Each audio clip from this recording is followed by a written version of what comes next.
Eto pa yung isang viral ngayon, mga sangkay. Si Donald Trump kasi, no? Panay ang tanong kay Imelda Marcos. Mula pa po nung naupo siya, mga sangkay, and up to now, na nagkita po sila ni PBBM, tinanong na naman po si Imelda Marcos ni Donald Trump.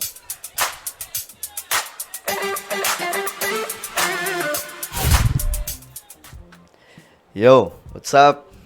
Kamusta po mga kababayan?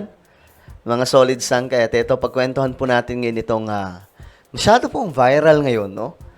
Viral to, sa totoo lang, kasi dami nagpo-post. Madaling araw pa lang, nagpo-post na mga sangkay yung marami. Patungkol po ito kay Donald Trump. Relasyon o relationship ni Donald Trump at saka ni Imelda Marcos. Ano ba meron? Bakit panay tanong si Donald Trump sa magulang o nanay ni PBBM? Pag-usapan natin yan. Bago tayo tuloy-tuloy guys, sa mga hindi pa po dyan nakakapag-subscribe. Road to 2 million subscribers na po tayo. Parami po tayo ng parami dito sa YouTube. Kaya naman kung ikaw hindi pa po nakakapag-subscribe, no pang hinihintay mo pare ko. Makikita nyo po yung subscribe button sa baba ng video na to. I-click nyo lamang po yung subscribe. Ngayon din guys, i-click nyo po yung bell at i-click nyo po yung all. Sa mga nanonood po sa Facebook, i-follow nyo po yung ating Facebook page. Alright? Ngayon, eto na mga sangkay. Si Donald Trump. Ito yung picture kasi mga sangkay. Ito, tingnan po ninyo. This photo means a lot. First Lady Imelda Marcos and US President Donald Trump. Before pa po ito ha. Dati pa po.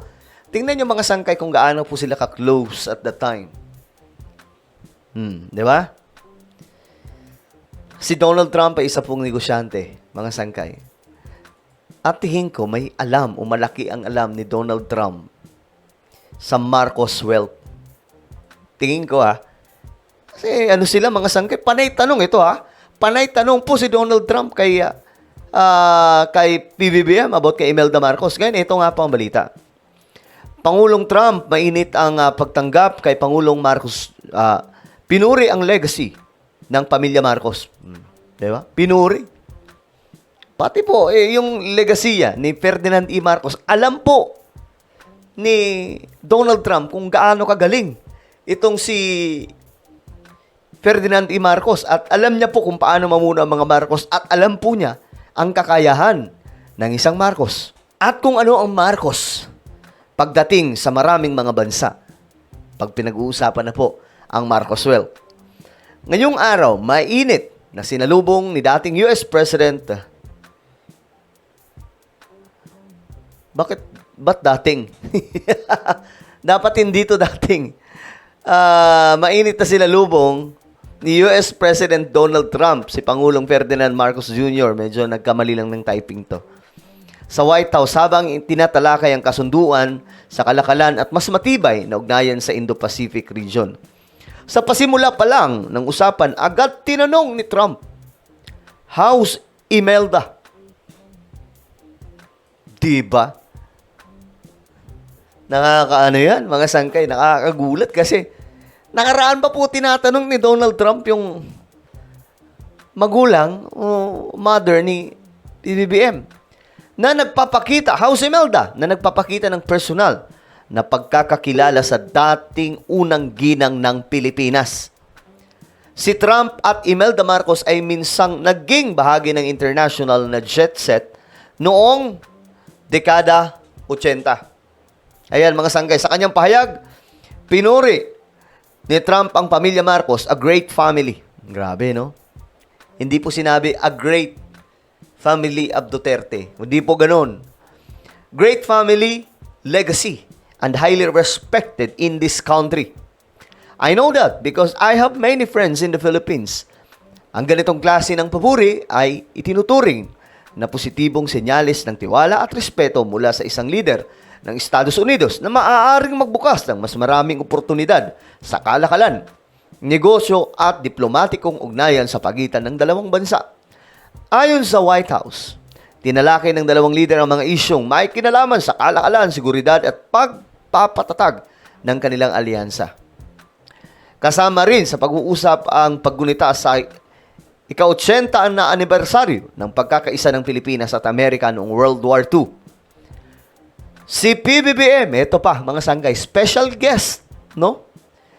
Si PBBM ay nanunuluyan ngayon sa Blair House. Ano ba ang meron dyan? Nako, mga sanggay, ang kwento niyan. Itong Blair House, yan po ay bahay na pinapatuluyan sa mga kilala at mga iconic na tao. At ito rin po ang tinuluyan ni Ferdinand E. Marcos noon. Nung bumisita po siya sa Amerika, ng tatay ni PBBM. So, ganito din po ang nangyayari ngayon, mga sangkay. Ngayon, ito. Tingnan po ninyo. Kalat na kalat po yan sa social media at mga balitaan. House Imelda Marcos. Trump's connection to Philippine leader may be through his mother. Diba? Buong mundo ngayon, mga sangkay, pinag-uusapan po ito. Bibihira to, ha? Bibihira sa isang leader. Lalo na kay Trump, natanungin ang isa sa member ng family. Wala. May nakita ba kayo, mga sangkay, na halimbawa, nakausap niya si Putin. Kamusta yung mama mo? Kamusta yung asawa mo? Kamusta yung anak mo? Walang ganon. Si Donald Trump ay may personal na koneksyon sa mga Marcos. Kaya ganito po siya, mga sangkay, magtanong kay PBBM. Hindi po ito biro, mga sangkay, no? Ibig sabihin, ganun po sila ka-close. O ito pa, hindi lang po yan, mga sangkay. Dati kasi, natanong na rin po yan ni Donald Trump. Nung manalo si Donald Trump sa eleksyon, nito lang, nung 2024, agad nagkausap si PBBM at si Donald Trump. At alam niyo anong nangyari? Tinanong ni Donald Trump na naman, kamusta yung nanay mo? What was the first thing Donald ito. Trump asked about in his phone call to Philippine President Ferdinand Marcos Jr.? The 47th President of the United States wanted to know, Ayan na. how was Imelda, the former First Lady of the Philippines? Yan agad ang bungad. Ganon din, mga sanggay, sa pag-uusap nila. Yan agad ang bungad. How was Imelda, the former First Lady of the Philippines? Marcos says, it's my mother whom he's friends with. He really knows her. He asked about her. How's Imelda? Alam nyo, guys, sa totoo lang, ito reveal lang po natin. Si Madam Imelda Marcos kasi, kilala po yan sa buong mundo.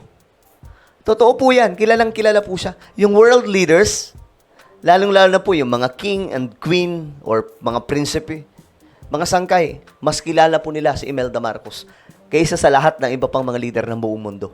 Ganyan po katanyag si Imelda Marcos mula noon. Kaya nga po yung mga paintings, di ba yung mga paintings na mamahalin na mayroon po siya, yung mga sandal, o di kaya mga bag, o at kung ano-ano pa mga sangkay, lahat ng yan, mga regalo po yan ng mga kilalang pagkatao, mga kilalang personalidad sa iba't ibang panig ng ating mundo. Yung sinasabi po nilang ninakaw daw ng mga Marcos yan, hindi po totoo yan.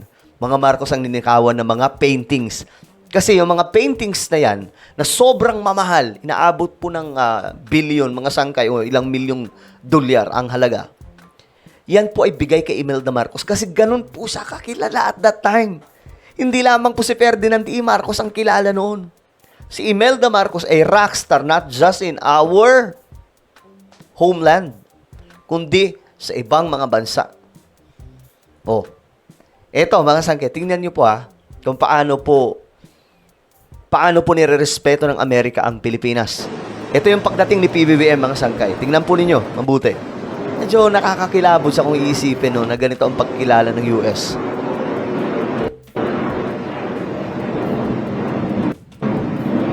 Tingnan nyo yung pagsalubong. Tingnan nyo yung ceremonial na gagawin po nila. Present! Present! Oh!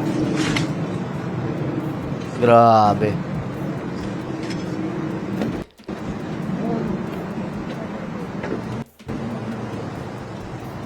Sa US po yan. At ito ang next eksena, mga sangkay. Tingnan po ninyo. Kakadating lang, di ba? Kadadating lang.